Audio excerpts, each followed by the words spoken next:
You are listening to the Roberta Glass True Crime Report, putting the true back in true crime.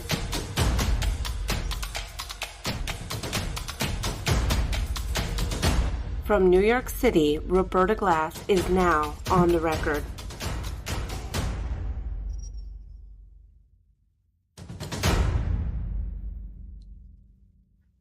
Good evening, everyone. Back at it again to talk about Elora Patoine, the missing girlfriend of J.F. Gariepy. And I wake up every morning hoping that there's some news about Elora, that maybe the investigation has gone forward, that there's more tips. And it's just radio silence. And Canada has a tradition of putting press bans out on really controversial true crime cases. So they don't have kind of like the relationship with the press, with the police, but there's not much going on in Prince Edward Island. It's a really small place.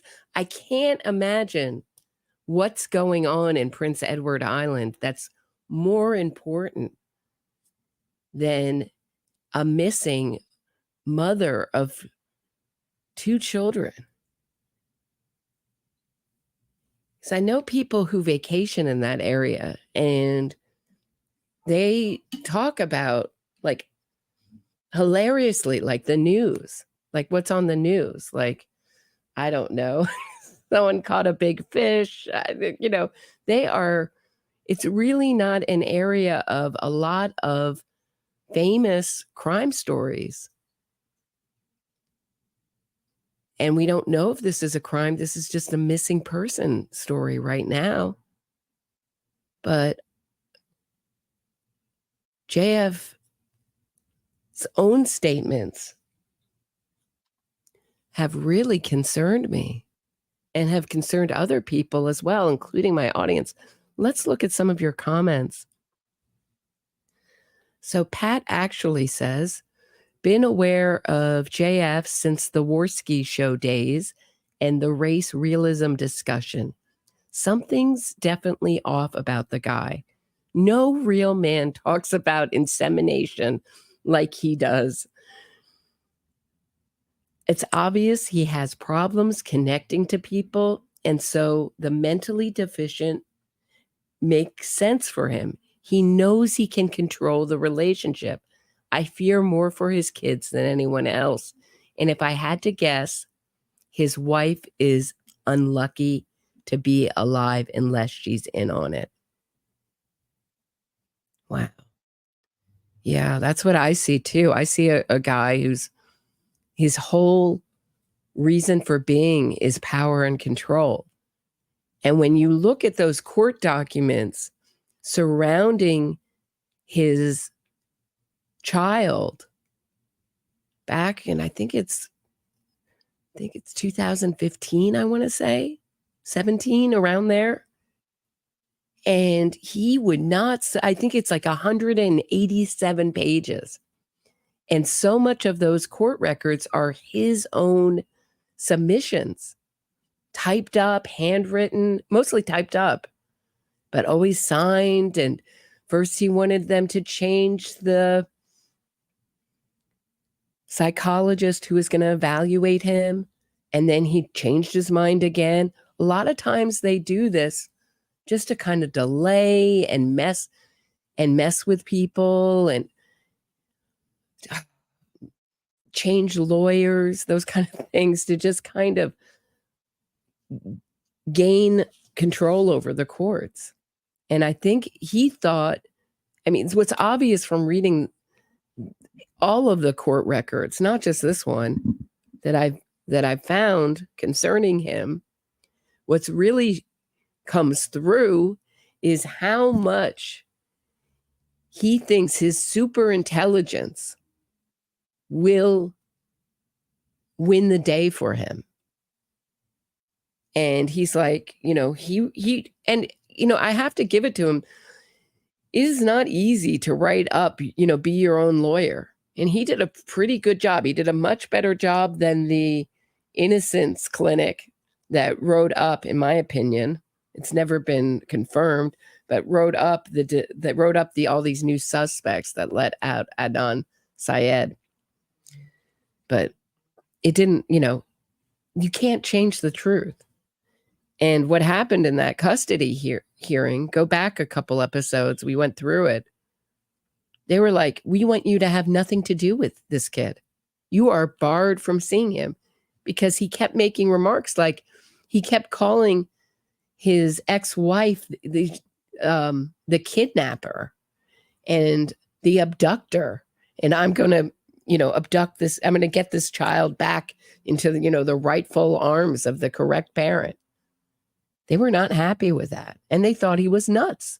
And when he went to the psychologist, he wouldn't take any of the recommendations of the psychologist. He was a woman, by the way. Got a real kick out of that. He must have loved that. Danbrit says, insulting people who are concerned about your missing wife and being alienated to the point of barely constrained anger by the concept of comfort is perfectly normal. Great comment. Succinctly put. Excellent. Yeah, I agree. It's strange that he talks so much about insemination while refusing to disclose how many children he has. So I know he has one. And if the person on Reddit is to be believed, she had one child and was pregnant with another in summer of 2022. So there is like a pretty toddler, young toddler, infant, child in the balance here. And I wonder if anybody's seen those kids.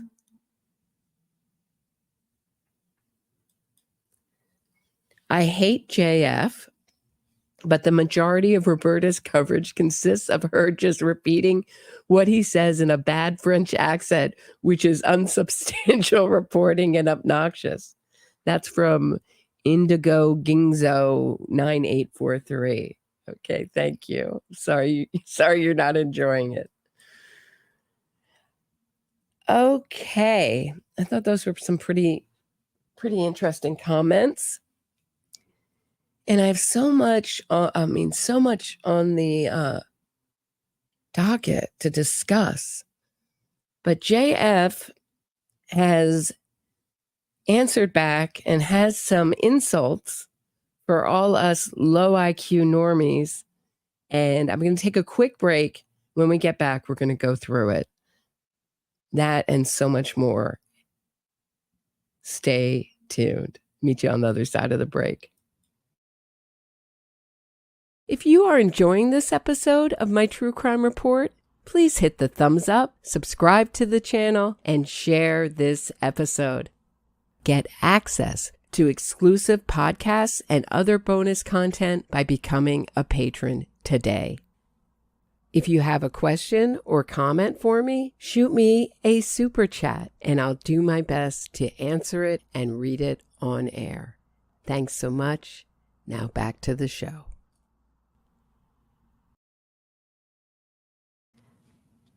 Okay.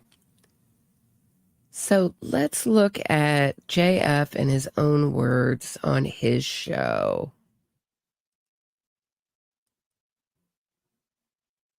This was recorded on the 12th. But he talks about people like me who are reporting on this and talking about this. And he has some choice words for us. Let's take a listen. I feel always so good during the fall, during this perfect temperature season where things are dry but cold. My feet are starting to be very cold. I'm starting to feel the differential of blood circulation in my feet. where really my feet are kind of leaving my body. I don't feel them totally anymore because I keep them very cold. And that is a good feeling to me. And it's also amazing to see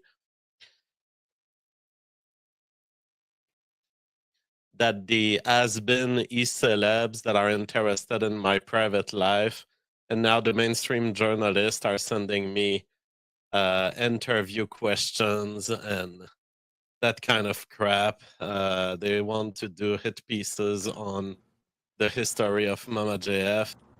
He's just so excited. People are interested in him. And you look at that face. Does that seem like someone who doesn't want to deal with this crap? Or does that seem like someone who is extremely self-satisfied and excited about the fact that people are interested? We're not interested in your personal life.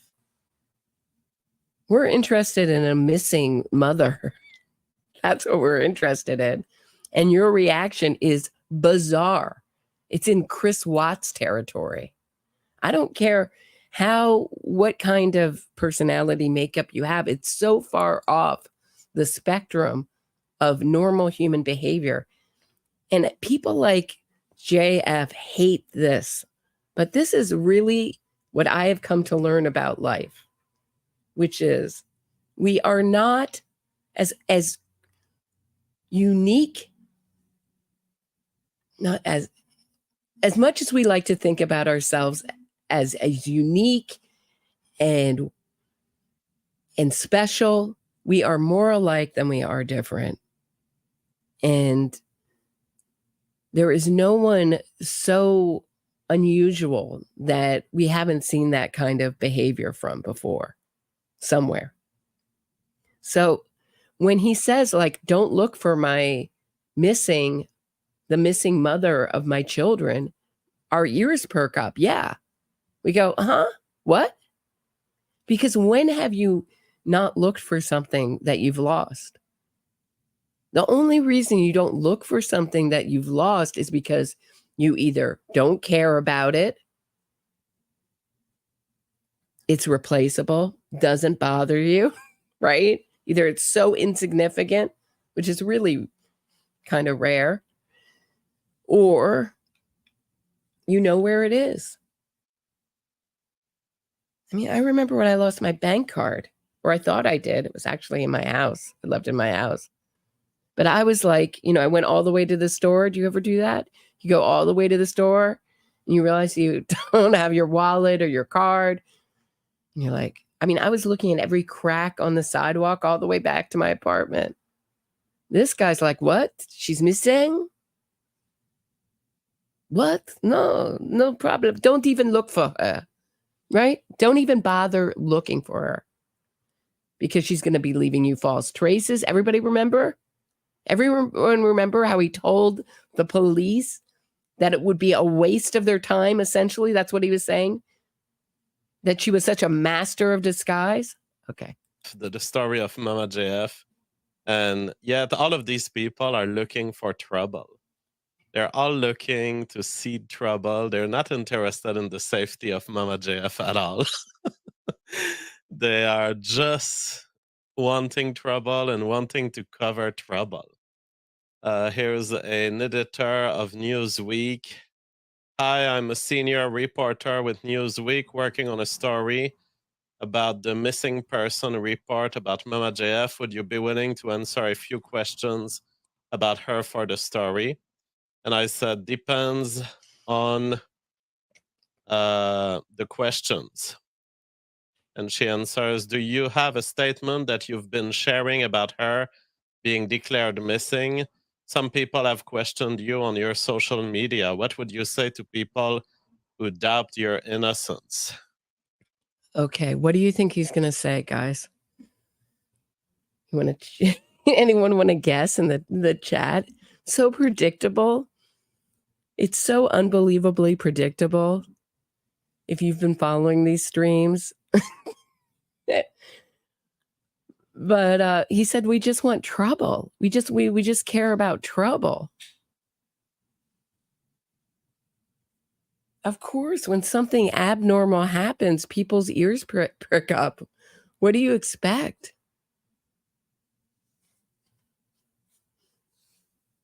And for people like me, I want the police to know that people are looking at this case and we care.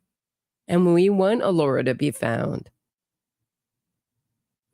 But according to JF, we're all just nosy armchair detectives who want to insert ourselves into a troubled story. What can I insert today? What can I insert to this kind of? Okay, did anyone guess in the chat? No. We are all idiots. Thank you. DF, what is that? Die Frighter Watcher. I'm sorry if I messed up your name, but you're very close. You win the prize for the night. Oh, yeah. We are all idiots. We are low IQ. Get ready. Get ready. Correctamundo.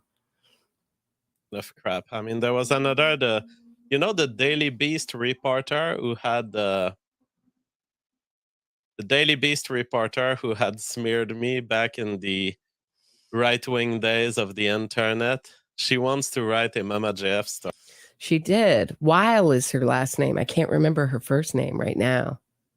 But yeah, she did. She did write another story, JF. Sorry. And she was all, I hope you're well. I'm reaching out because I'm interested in writing about Mama JF's missing persons case. Have you or investigators learned anything new about her whereabouts since you last addressed them online? Are you able to share any information that might help people identify her? Additionally, I know some commenters have implied that you were involved in foul play and that you have denied those claims. Would you like to comment further on those allegations? I already answered to the Daily Beast one. I said, here is my statement. The self-appointed journalist who... Can't you just see him getting ready to write this statement? He's like, my statement. I have my glass of wine. I am all cozy in my cashmere sweater. It's fall. It's my favorite season. I skipped over, unfortunately, the part where he talks about how women are responsible for the popularity of pumpkin spice drinks. I've never had a pumpkin spice drink in my life. But apparently that's another ruinous thing that women have done. But can't you see him just like, cracking his knuckles, getting all ready to write his statement? My statement. Okay, let's listen to it. Who are today interested in the case of a free woman who has decided to travel, which they seek to present to you as a case of male foul play, are the very same people who were interested years ago at smearing the same male with lies. That should tell you all you need to know about the seriousness of the concerns of these people. I don't have much to answer. The other one wants an official statement. I mean, she can look at my Twitter account. And I can quote the tweet for her. Here it is, my October 4th tweet. Here, I'm going to send her this. Now, what would you say to people who doubt your innocence? I don't care. Wow. See, he doesn't care if you think he's guilty. That's another really concerning thing we see with people like who often get convicted of these kind of crimes is they'll say, well, there's nothing I can say to convince them. If their mind is made up, then, I've never seen someone say, I don't care, though, before. I don't think so. Not in my memory. Because most human beings are deeply wounded when they're called murderers, but not JF. What a bunch of low intelligence people think about my innocence. I don't care what a bunch of... Sorry. I just love how he's writing that down. It's he's typing. It's like low IQ people think of my innocence. INN on a live stream. On a live stream. Oh. Low intelligence people think about my innocence. You know, you have to take what they give you, and this is some degree of mainstream media coverage. I'm gonna take it, but it's it's Oh, do you see that? Did you see that? He's laughing. So he threw in that laugh, which seemed to me very contrived and very much like, see, it doesn't bother me. I'm not worried about the investigation. And then there was like a deep, very deep breath where you could see like all the worry come over his face just for a second. Want to watch that again? I do. I hate Odyssey. I'm sorry, guys.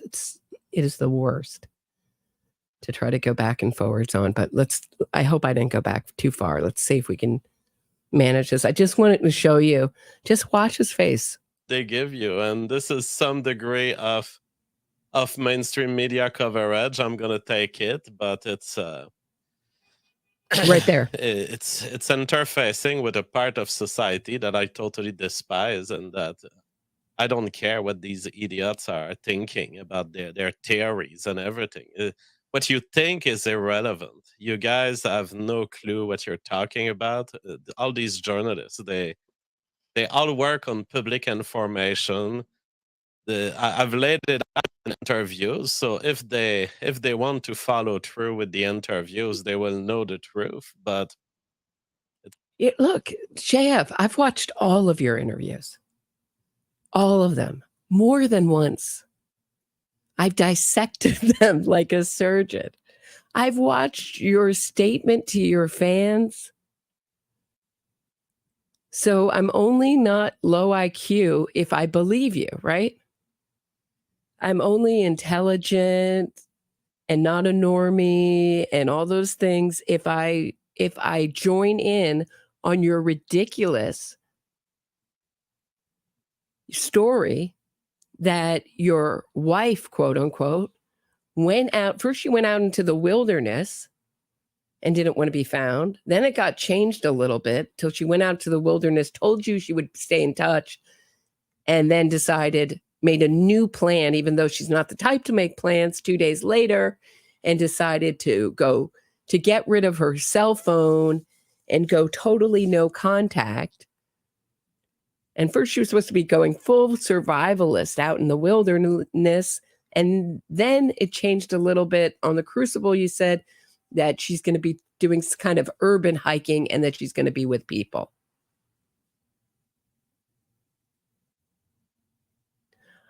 By the way, someone remarked about how expensive that bridge is to go across. Confederation Bridge, the bridge that takes you out of PEI, Prince Edward Island, into Nova Scotia.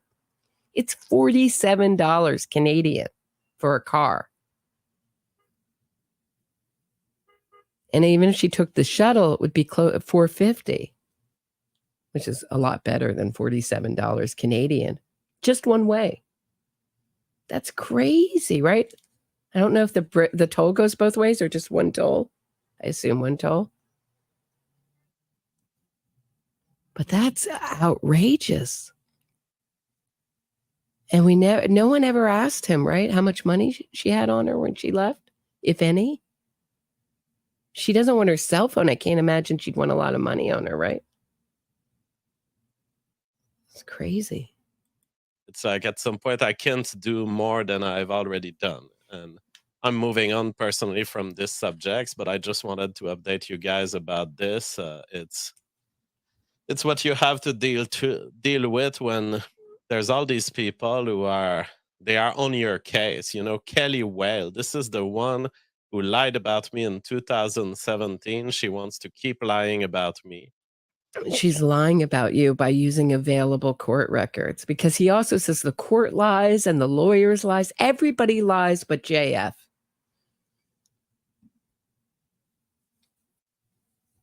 Kelly Weil, that's her name, at the Daily Beast.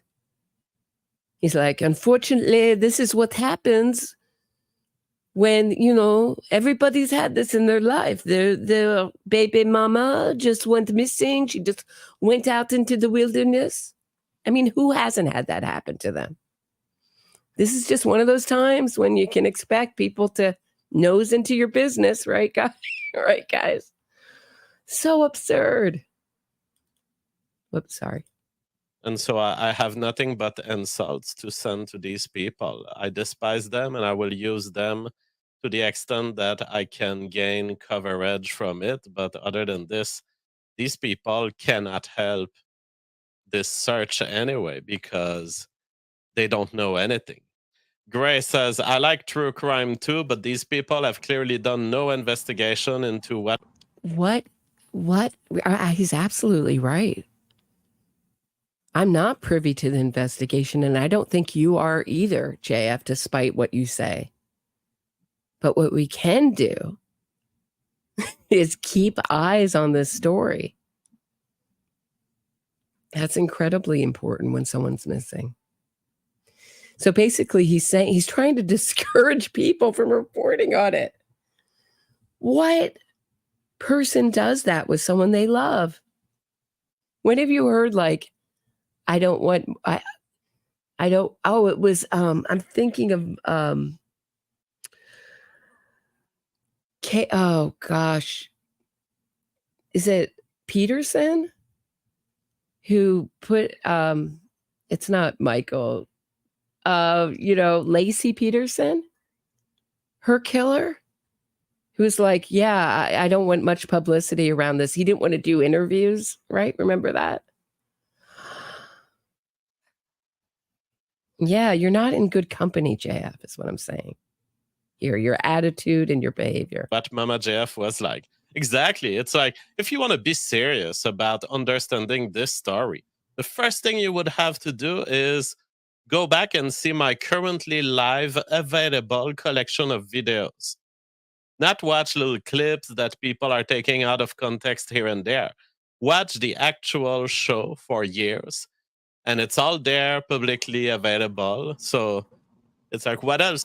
So you want me to watch your show for the next 2 or 3 years, and then I'll be up to date enough to report on it? I have watched some of those streams.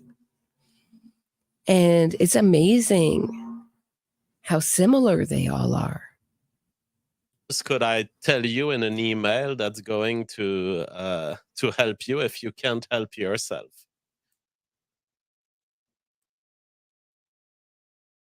Today, this afternoon, I canceled the insemination request. I wanted to update you guys because I didn't mention a couple of shows ago, I believe, that... very serious news. So I think this might be the same woman, but he's already rejected her for possible insemination. It's so romantic. I really want JF to record a song. I want to inseminate you with like a Barry White R&B beat. Isn't that every woman's dream? Isn't that every woman's romantic fantasy? Should we listen to a little bit of this? But I have so much stuff to show you. Just a second of this, and then I have so much stuff to show you tonight. This could be a very long stream. That there might be a possibility of insemination presenting to me. Originally, this girl was very, very interested, and seemed extremely motivated. She was like, everything was good. I'm going to move in with you. I'm going to... Wow, isn't it amazing that women still want to get with this guy? That's the only thing I can think. It's like no one's asking what happened to the last one. And I really think he's already moved in another woman in there. And I have nothing to base that on except what I know about him. And what I know about JF is he's not someone who likes to be alone. So it's concerning to me that not just the cleaning, but the cleaning, and it just seems like who's taking care of these kids? Who's taking care of these are very, very young toddlers, babies. Who's taking care of the babies when he's on a live stream? Does the government have them? Do Elora's parents have them? Is this new woman? Is there a new woman on the scene? That's why I think there has to be a new woman on the scene. All right, enough about the inside. There's too much to get to today. That was JF Gariepy clapping back at the critics. When we get back, just going to take a quick break, rest my voice for a second. When we get back, I am going to look at the YouTuber who killed his pregnant girlfriend. Was this the inspiration for JF? When we return, stay tuned. If you are enjoying this episode of my True Crime Report, please hit the thumbs up, subscribe to the channel, and share this episode. Get access to exclusive podcasts and other bonus content by becoming a patron today. If you have a question or comment for me, shoot me a super chat and I'll do my best to answer it and read it on air. Thanks so much. Now back to the show. Okay. All right, so there was a streamer by the name of Stephen McCullough who killed his pregnant girlfriend, Natalie McNally, was convicted of it in Northern Ireland. But there are some very interesting things about this story that connect to this story, strangely. And I'm just going to pick up a news piece about it.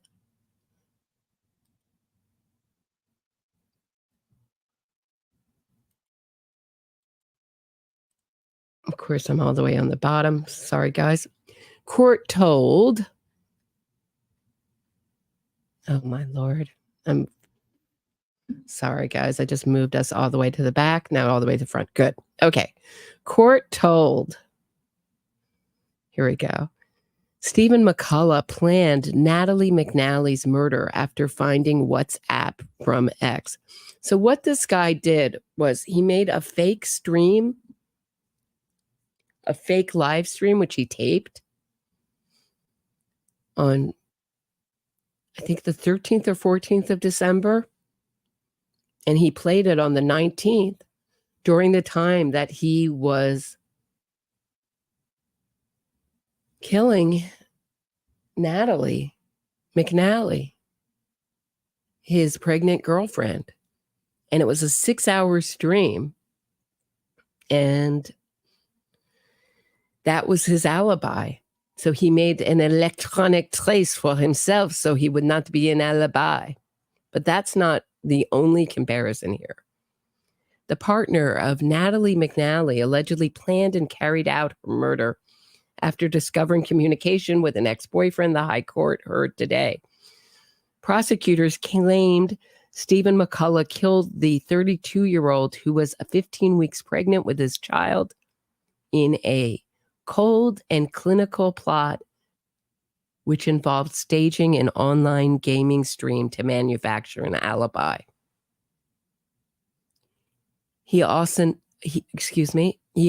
left brazen and taunting hidden messages about her death in the bogus session, it was contended. And there's a picture of Natalie McNally, who was 15 weeks pregnant when she was murdered in December 2022. Ms. McNally was stabbed and beaten to death in her Silverwood Green home in Lugan Co. Armagh on December 18th of last year. McCullough, 33, of Woodland Gardens in Lisburn Co. was refused bail on a charge of carrying out her murder. The accused, who has more than 35,000 subscribers to his own YouTube channel, appeared remotely from HMP Magaberry as relatives of the victim packed the courtroom for his failed bid to be released from custody. Crown Counsel Natalie Pinkerton said McCullough faces a circumstantial case, which includes CCTV evidence of a bus trip to Lurgan by the suspected killer, an account from a taxi driver. County Amag. Thank you. By the suspected killer and an account from a taxi driver. Detectives believe they can trace him from the murder scene back to his home. The court heard that 3 days before she died, Ms. McNally had exchanged 33 WhatsApp messages with an ex-boyfriend. Those messages were part of the suspected catalyst for her killing, it was contended. Ms. Pinkerton claimed that on the night before the victim died, her device was unlocked 9 times. It is inferred that it was the applicant who accessed Ms. McNally's phone and viewed the information within the barrister submitted. The prosecution suggests that the communications on Ms. McNally's phone do provide a motive. McCullough was arrested but initially ruled out as a suspect because he appeared to have been playing the video game Grand Theft Auto and Robot Wars in a 6-hour live stream on the night of the murder. In the footage, McCullough was said to have told viewers he could not interact with them live due to technical issues. Examination of his device by cyber experts then established the footage was pre-recorded days earlier and played out as if it was live. On that day, he advertised what he called the, quote, Violent Night Christmas live game stream, unquote, the court heard, and texted the victim asking her to wish him luck. Quote, Ms. McNally did just that, replying, quote, I might have a peek at your live stream later, unquote, counsel said. The stream was a lie. It was not live. It was pre-recorded by the applicant to specifically play between 6 p.m. and midnight on December 18th. Contrary to what Mr. McCullough led Ms. McNally and multiple other persons to believe, including the police, he was not sitting at home on his Xbox for 6 hours. The prosecution describes this as an elaborate hoax to establish an alibi at the time Ms. McNally was murdered. That time could only be known by the person who committed this crime. McCullough, who denies involvement in Ms. McNally's murder, claimed that at the time of the killing, he was drinking on his own in his house and fell asleep, even though the accused was said to be the first person to discover the victim's body. Lady Chief Justice Dame Keegan was told he refused to cooperate with police as a witness following his initial arrest. Is it reasonable if the applicant is to be believed his partner and child have died in this attack? And because he was arrested and released unconditionally, he did not help investigators in any way, providing them any of the information whatsoever, Ms. Pinkerton asked. Dame Siobhan agreed. Would you not have wanted to know who committed the murder? What does that sound like?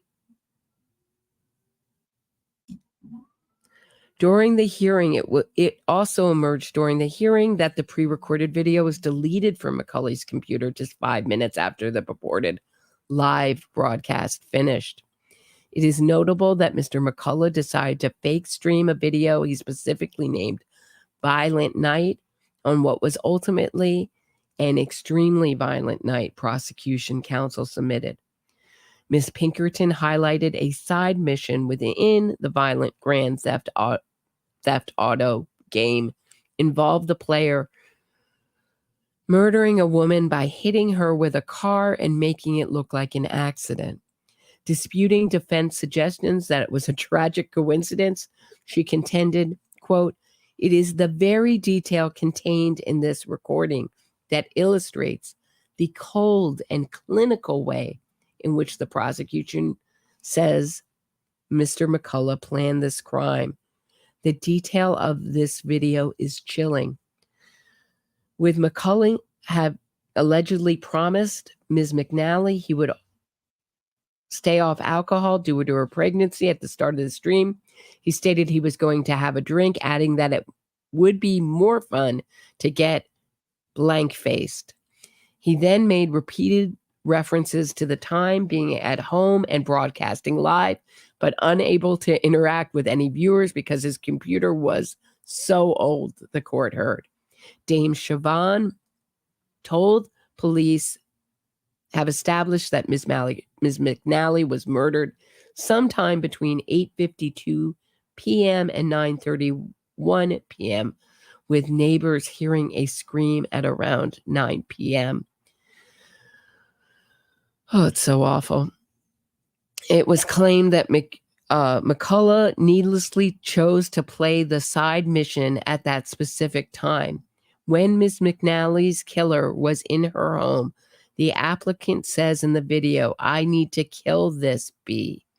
I need to take her down," the prosecutor said. He fails the mission the first time, but chooses to do it again, saying, "F it. I will try that." Oh, he says, "F. I will try that mission again because I almost had the effer."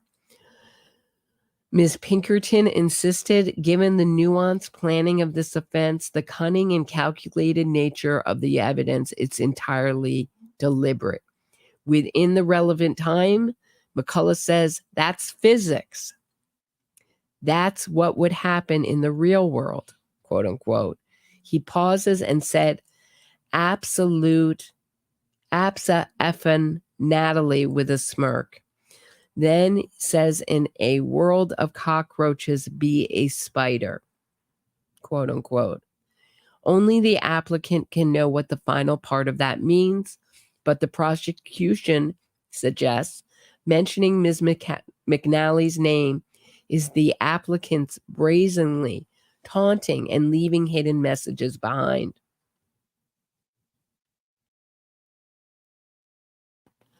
At one point in the broadcast, McCullough stated, quote, "Pay attention, 007. I'm going to read that again for those of you in the back. At one point in the broadcast, McCullough stated, "Pay attention, 007. She will be leaving false traces. She is a 007 with no mission," right? Remember that? Or whatever the freak he says, something like that. "Who has committed no crime. She's a fugitive who has committed no crime." And then take a break in the broadcast.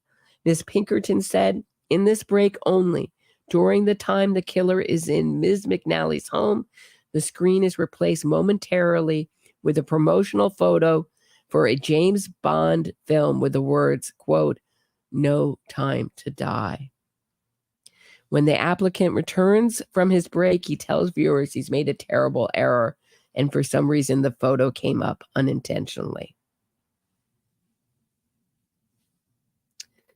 As this is pre-recorded, the prosecution says this could only have been placed there unintentionally. He knew it was there, kept it, and played it on December 18th. It was revealed in court that McCullough requested and was permitted to spend time alone with Ms. McNally's body prior to her funeral on Christmas night. He spent roughly 20 minutes with her undisturbed. What he was doing is unknown, Ms. Pinkerton added. But on that night and multiple other occasions, he offered up his fake alibi to the family and told them he had been live streaming on December 18th. So I really wonder about that drop-off You know, I dropped her off in front of cameras because that's what we're all doing when we're pumping gas. We're very concerned with where the cameras are and making sure that we're caught on camera. So I ask, was all this 007, she's 007, and frequent mentions to 007, was this crime that was committed in December of 2022 an inspiration for a possible crime committed against Elora in June or earlier of 2023? Can take a quick break. Meet you after the break. If you are enjoying this episode of my True Crime Report, please hit the thumbs up, subscribe to the channel, and share this episode. Get access to exclusive podcasts and other bonus content by becoming a patron today. If you have a question or comment for me, shoot me a super chat and I'll do my best to answer it and read it on air. Thanks so much. Now back to the show. Whoever is quoting Bill Hicks. Oh, I love Bill Hicks. Hicks dig jerks. Yes, they do. But that's what I was wondering. Was he inspired by that? And I've always thought that there's going to be a lot of that same kind of messing with the electronic traces in the story. And I wondered if this was an inspiration for him. Also, since we can only understand JF, right? And Elora apparently in their stream, let's take a look at them cooking Christmas dinner together. Just for a second. So much of this was I appreciate he's on Odyssey, but so much of this was so hard R-rated, borderline X-rated, that I had to skip through a lot of it. But it'll give you an idea of a little bit more of how they interact. So Elora has just cooked this really extensive multi-course dinner. And I think JF did cook some of it. I think he cooked the scallops because he's talking about how hard it is to cook scallops. And if you cook them too long, you only have 30 seconds to make it work. And all he used was butter. I was like, no way. I was listening to him talk about how good the scallops were and how hard. And then I was like, he must have cooked these because he would not be this effusive with compliments if Elora had cooked it. But it's a huge, and I think steak tartare is on there. So that's something they don't need to cook. It's a big menu. And here's our 007 fugitive survivalist Elora. What a ridiculous story. But it's really the only story you have, right?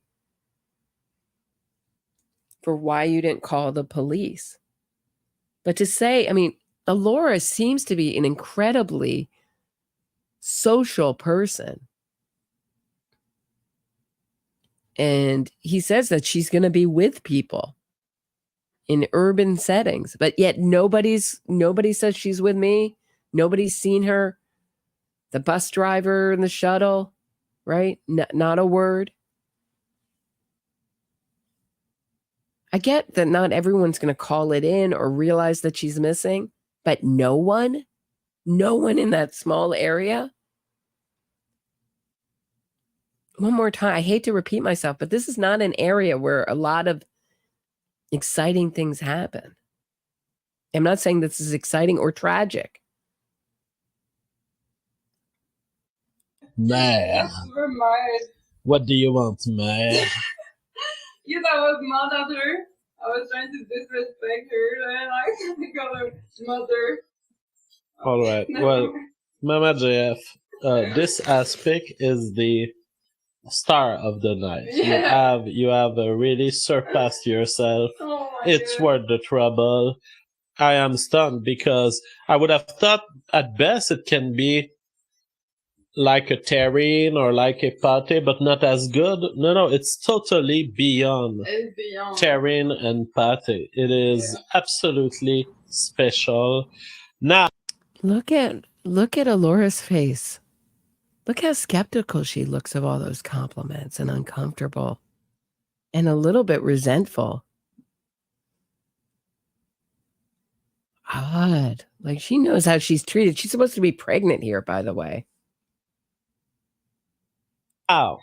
Oh my God, This brings us to I'm not hungry anymore. the third plate No. of our 5 total plate services, which I believe involves, let me check here.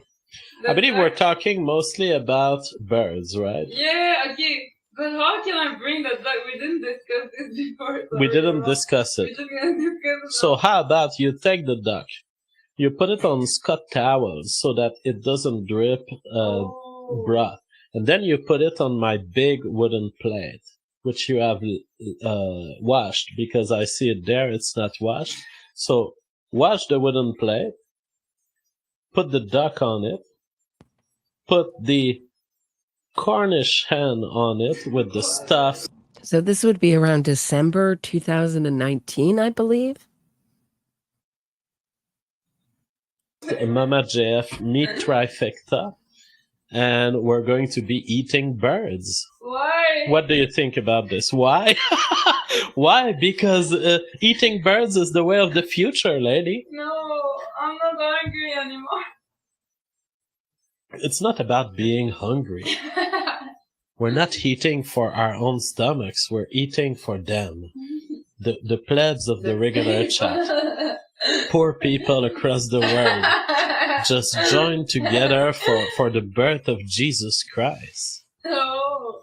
So, do you think that in your current condition, you are able to get the duck out, sponge it, put it on a plate, and bring it here? Okay. Alright, well, before you do that, Oh yeah, you made another video. I did make a video for the Cornish hen. And I mean, it just looks like she does like no isn't an option there. She's like, you're not going to do it, right? That's what I get from it. It's just a really really uneven. And these are the kind of relationships that they look for. They don't want a person. And I don't think JF looks at his partner as a person. He looks at her as a thing, as a possession. And what's interesting about all those filings he made with his first child, his son, to get custody, once he loses, you never really hear him talk about his kids, right? Again, like, I wonder what they're doing. I don't have any contact with this child, but I hope one day I can have a relationship, because it's not about the relationship. It's about creating as many mini JFs as he can. And it's about winning. And once he's lost, it's just a painful reminder of his shortcomings, which he doesn't think he has any. So it's like, doesn't exist. And it scares me to think what's happening with these kids, no? for the duck too. And for the duck too. Yeah. Let's have a look at the Cornish hen.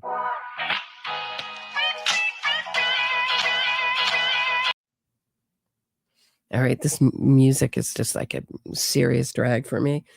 But anyway, it's just a lot of cooking. A lot of cooking and a lot of BSing. It goes on for hours and hours and hours. So, JF, I take offense that you say that I haven't watched these. I have watched these, unfortunately.